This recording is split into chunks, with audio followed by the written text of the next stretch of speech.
If you're anything like me or otherwise are a sane human being, you hate process mapping. It's not particularly fun. But if you are growing a business, scaling a team, you know that it is also a prerequisite to being able to get to where you want to go efficiently. Many people will skip over process mapping or won't do it nearly as much as they should be because it can take hours for a single process. Reaching out to all of the contributors of a team to ensure that you understand and that you're on the same page, let alone actually coming into a flowchart software and building it out, writing it out, recording a loom about it, whatever it is that you are doing. But today I'm going to show you how I was able to cut back the amount of time I spent mapping out processes from a couple of hours down to 10 minutes max per process using an automated process mapping approach, right? And so if you implement this, you'll be able to spend less time process mapping, and who doesn't love having more time? You'll be able to rely on your team more and avoid that situation where you give them an outcome and a new process that you want to implement, and after going off and working on it for a couple of days, heck, even a couple of weeks, they come back with something totally different than what you expected. And you'll be able to get more clarity in your business. And the more clarity you have, the more speed you can have, and the more speed you have, the more of a competitive advantage you have over your competition, let alone just being able to make more money sooner rather than later and do more of what it is that you love to do. So who is this actually going to be effective for, right? If you are a growing business owner and you're wearing too many hats, if you're in that seat where you know that you need to start bringing folks on, but it's really hard for you to trust that they'll be able to get the job done the way that you do, this is going to be your golden ticket to being able to bring on the team that you want without sacrificing those outcomes that you've been able to achieve. This is also going to be beneficial for a scaled business owner that is looking to increase the alignment and speed of execution amongst their team. I work with a ton of business owners whose number one point of frustration is that what seems to be a simple adjustment takes their team days or weeks because they spend the majority of that time just trying to figure out exactly what they are changing and exactly what that is going to impact. By implementing this approach, you'll have more process mapping that ensures that you always have a starting point whenever you give a project to your team, and that starting point is going to be the same page that they are on. And I'm going to walk through why this wins, right? You might be currently documenting your processes in a text base. You might be writing it out in a doc. You might be putting together a loom. But regardless of what you're doing, I promise you, it takes more time than this. And so again, the faster that you can actually document these processes, the faster your team can begin to execute on adjustments that are going to make you more money, save you more money. One of the other things that's great about this is it's very easily editable. If you record a loom video or write out a text document overgoing a process, and then you have to revisit it when you adjust that process a couple weeks, a couple months, a couple years down the line, it's very likely that you're going to need to redigest it yourself just so you can understand, and then spend a considerable amount of time going through, re-recording, re-editing it, whatever that is. And that often will produce lag time when you bring on new talent, where they are the ones asking you questions about a process that isn't even the one that you are supposed to be implementing on because you never went back and made those changes. This approach makes it really easy for you to do so. Last thing is this is going to remove the dependency on a single individual, right? It's going to create more redundancy. I don't know if y'all have ever seen or read that book, The Giver, but a lot of organizations have somebody that is very similar to the individual in that series that is the one person that knows all of what is going on, right? Oftentimes this is the operator, this is sometimes the CEO, right, or the founder, but regardless of who it is, taking this approach is going to allow everybody in your organization to start being held responsible for outcomes as opposed to tasks, because they know what their starting point is every time they need to make an adjustment so that they can get a certain outcome, okay?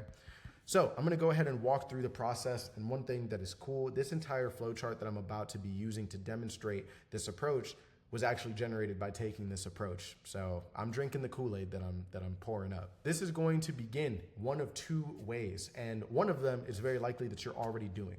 Either you or your team go ahead and you discuss the adjustments or the new process on a call and you record that call, or you record a voice note talking about the process, whether it's a new one or one that is being adjusted. Now, all of these things here are going to be things that you're going to want to be intentional about including in that recording. So oftentimes I like to have this at my disposal. These particular questions, I have them in a document so that I know whenever I'm describing a process with team and getting alignment, I'm checking these boxes as well. Now, what you're going to want to ensure that you include while you are in this call recording, number one, is this process a new one or is it an adjustment to an existing process? If you don't include that, your automated process mapping approach is only going to include a documentation of the process that you're describing. But it's super helpful if you can also have a documentation of the process as it was, so that when you go and you converse with the key stakeholders here, they can approve, confirm, deny if that is the process that's currently being implemented, and you can bridge that gap between where you're at and where you're looking to go. Now, you're also going to want to make sure that you identify and actually articulate all of the different locations and/or platforms that these data points and that these steps are taking place in. An example of this might be if you have a process that has two steps that are both in ClickUp, but the first step is to pull data from one location in ClickUp, and the second step is to put it in a different location. You're going to want to make sure that you actually express that so that it can be pulled in from the transcript and included in your flowchart. Number three, you're going to want to specify whether or not each step is automated or manual, right? So that you can have some distinction there as to how those steps are represented when you are looking at your flowchart. Now, regardless of if the step is manual, right? This was one area that this particular process decided to add in that it didn't need to. But regardless of if the step is manual or not, you're going to want to make sure that you denote the role, the individual, or the automation platform that's responsible for taking that step, right? This is going to be more relevant for teams that are using, for example, a combination of Zapier and Make and N8N, whatever your tech stack is. If you're using multiple automation tools, it's important and helpful for you to denote which one it is that is responsible for every step. Regardless, after you have all of that, right, that is going to be enriching your call recording and your transcript. And you're going to take that transcript and you're going to upload it into a custom GPT. So I went ahead and made a custom GPT that includes two approaches, and I'll walk through both of those. But I primed it with my approach to structuring out a key for what different shapes and what different colors mean, right? And ensuring that it always has the context that it needs. So you might, maybe I'll make my GPT available to you, but you can also build your own if you have your own approach that you've already honored in your knowledge base. So those two approaches that I mentioned, those two conversation starters, are going to do one of two things. The first, and the one that I would recommend for you, is they can generate a prompt for you to put into a Flowchart or another flowcharting software AI to create an editable flowchart. What I like about this is it's super easy, right? You don't have to worry about any code, and it allows you to actually just edit whatever the output is within your flowcharting software. The second approach will actually create some code. And this is a more redundant flowchart option, right? It's going to output mermaid code that you can use in a mermaid chart editor or that you can use in some of these platforms. But I have found that it's a little bit more complicated for you to go back and edit that. So generally speaking, I will use that as like a second or last resort. Whichever one of those it is that you output, you're going to go ahead and put that into Flowchart. I'll show you an example of what an output looks like. So as I spoke aloud the process that I'm currently walking through with you all, I went ahead and engaged with one of those conversation starters, and I dropped the transcript. And this was the prompt that it gave me to put into Flowchart AI. So I take that prompt, I put it into Flowchart, and it will actually generate a flowchart like this one that you can use as the basis for your flowchart. And so that process for you to walk through or talk through might take 5 minutes. It takes you about a minute for you to plug that transcript in, and now you have a flowchart that you can easily adjust and bring through to completion from 95% to 100% in another couple of minutes, and you're in 10 minutes max into actually documenting this process. Speaking of 10 minutes, I told you that this was only going to take 10 minutes, but if it took a little bit longer,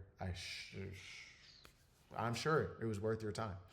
And whatever it is that you encounter as you're implementing this, if you need help setting up the custom GPT or otherwise just turning some existing process mapping that you have into flowcharts, That's something that myself and my team are incredibly great at and would love to be able to help you out with. So feel free to reach out to myself so that we can get that ball rolling. And if you have any questions or run into any trouble as you're implementing this, or if you have any success stories, love to hear success stories, feel free to reach out and share those with me as well.